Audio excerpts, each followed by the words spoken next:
Hoy nos toca hablar de los tendones y ligamentos, que pertenecen al tejido conectivo denso.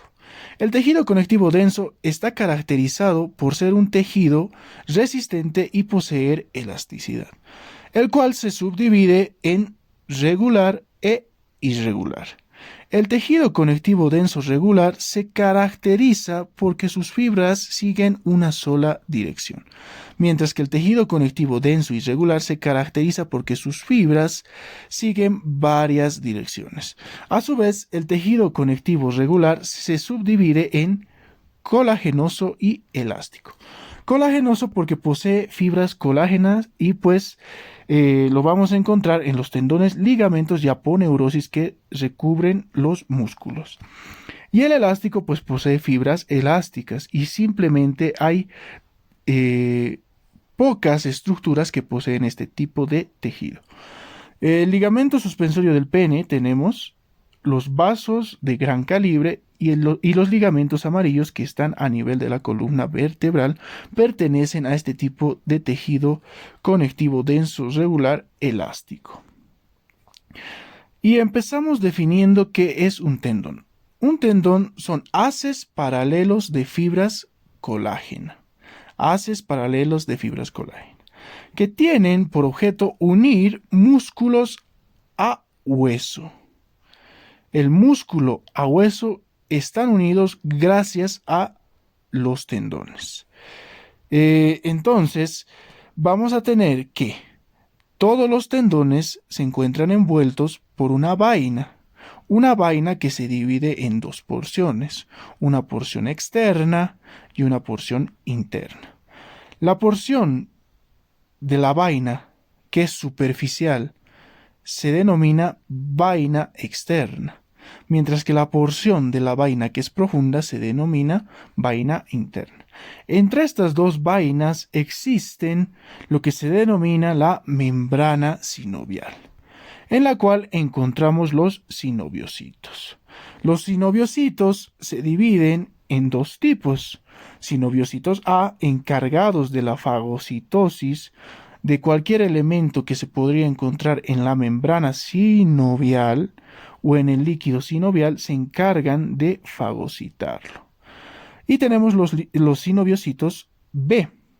Los sinoviocitos B cumplen la función principal de secretar el ácido hialurónico. El ácido hialurónico es fundamental en la membrana sinovial y en el líquido sinovial. Los sinoviocitos secretan el líquido sinovial, el cual tiene la función de reducir la fricción. Aparte, tiene función lubricante, lo que permite el deslizamiento en cada movimiento de cada articulación. Ya que si no existiera este líquido sinovial, las estructuras que están en contacto friccionarían, se irritarían y causaría incluso dolor al movimiento. Ahora, tenemos, por otra parte, que la membrana sinovial recubre las cavidades articulares, la envoltura del tendón y las bolsas que se encuentran entre los tendones y los huesos, que se denominan bolsas o bursas sinoviales. Aquí cabe recalcar que la inflamación de estas bolsas, saben que por sus conocimientos de histología, itis significa inflamación. Si le añadimos itis a bursa, tenemos bursitis. Las bursitis son la inflamación de estas bolsas. Indican inflamación de estas bolsas. Muy común en jóvenes. Van a escuchar, y tal vez alguno de ustedes ya haya tenido, que tienen patología de bursitis, que es nada más que la inflamación de dichas bolsas. Ya en la placa histológica, en una tinción de hematoxilina eosina, sus fibras, como les había mencionado, siguen una sola dirección, característico del tejido conectivo denso regular. Y vamos a encontrar componentes celulares y componentes extracelulares. ¿Qué componentes celulares? Los fibrocitos. Los fibrocitos tiñen su núcleo de color basófilo. y su citoplasma ligeramente basófilo. Pero en su mayoría de casos tiende a ser el citoplasma acidófilo. Y pues tenemos un componente extracelular, aparte del celular, que se denominan las fibras de colágeno, los cuales se tiñen de un color acidófilo, por tanto agarran una coloración roja, rosada o anaranjada. Bueno, tenemos la vaina que recubre al tendón, no hay que olvidar eso, donde vamos a encontrar al sinoviocito. El sinoviocito se encuentra en la vaina, entre las dos vainas, digámoslo así, en la vaina interna, externa, entre estas dos vainas se encuentra la membrana sinovial, donde podemos encontrar el sinoviocito. Bueno, tenemos una alteración, así como la inflamación de las bolsas o bursas, que es la tendinitis, la inflamación de un determinado tendón. Tenemos tendones alrededor de todo el cuerpo. Tenemos el tendón del supraespinoso, por ejemplo, el tendón del bíceps, el tendón del subescapular, los cuales pueden llegar a inflamarse. Otro tendón conocido, que es el tendón de Aquiles, el que conecta al músculo sóleo y los gemelos al calcáneo. Entonces, este tendón es muy conocido y también tiende a ser tendinitis del tendón de Aquiles. Cabe recalcar también que hay tendinitis por práctica de un determinado deporte, pero sin embargo no quiere decir que al practicar ese deporte sí o sí vas a tener esta tendinitis, no. Bueno, tenemos primeramente una alteración, una lesión, una enfermedad que se llama de codo de golfista. Las personas que practican golf tienden a desarrollar esta tendinitis en todos los tendones que se insertan en la epitróclea. La epitróclea, si ustedes recuerdan anatomía, se encuentra en la región interna del brazo o medial y pues se insertan tendones musculares. Ahora, esta alteración se llama codo de golfista. Cabe recalcar. El codo de tenista es lo contrario. Es manifestado en el epicóndilo, en la región externa del antebrazo. Y pues las personas que practican tenis tienden a desarrollar esta lesión. Por tanto, se denomina codo de tenista. La epicondilitis indica la inflamación de los tendones del epicóndilo. Seguimos y vamos a hablar del desgarro de tendón, que no es más que una rajadura o rotura del mismo. Existe una rajadura o rotura del tendón, la cual llega a ser tratada por reducción quirúrgica. En la reparación participan dos principales células. La que menos participa en escasa reparación es el fibrocito. La que más participa es el fibroblasto.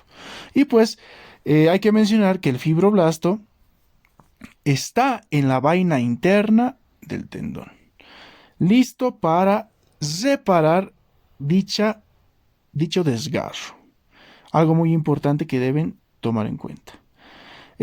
Bueno, entramos a los ligamentos y vamos a decir que también son haces paralelos de fibras colágeno, pero que tienen las siguientes características. Son mucho más resistentes y tienen la característica de unir huesos, dos o más huesos, lo que da lugar a la formación de las articulaciones.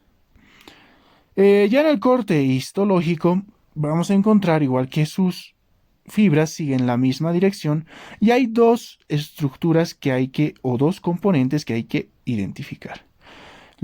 El componente celular y el componente extracelular, como en todo tejido conectivo. Su componente celular y su matriz. El componente celular, al igual que el tendón, tenemos los fibrocitos. Y el componente extracelular o matriz por las fibras de colágeno. Y fibras de elastina en determinados ligamentos como el suspensorio del pene, los ligamentos amarillos que habíamos mencionado y los vasos de gran calibre que poseen este tipo de variación de tejido conectivo denso, ¿no? Eh, Eso en cuanto al corte histológico del ligamento. Tienden a teñirse igual que el tendón. Acidofilia en la matriz extracelular y basofilia en el núcleo y ligeramente en el citoplasma de los fibrocitos. Algo que hay que mencionar acá es el esguince. El esguince no es más que una torcedura o distensión de una articulación y pues que se acompaña de la ruptura de un ligamento o también puede ser de fibras musculares. Entonces, la ruptura de un ligamento se denomina como esguince principalmente. Un esguince puede llegar o llevarse a cabo debido a un mal movimiento, una caída, una contusión, etcétera, lo cual causa que los ligamentos se rompan. Pero aquí hay que recordar que los ligamentos mantienen unidos los huesos de una determinada articulación. Tenemos otro componente que hay que mencionar acá, que es las fibras de Sharpey. Las fibras de Sharpey son haces de fibras de colágeno que conectan muy fuertemente el periósteo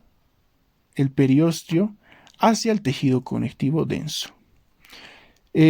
Sabemos que el hueso crece por aposición, por adhesión de sustancia en su superficie.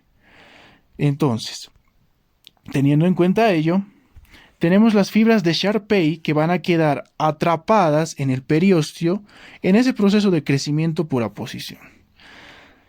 El periósteo se lo señalo en la placa histológica.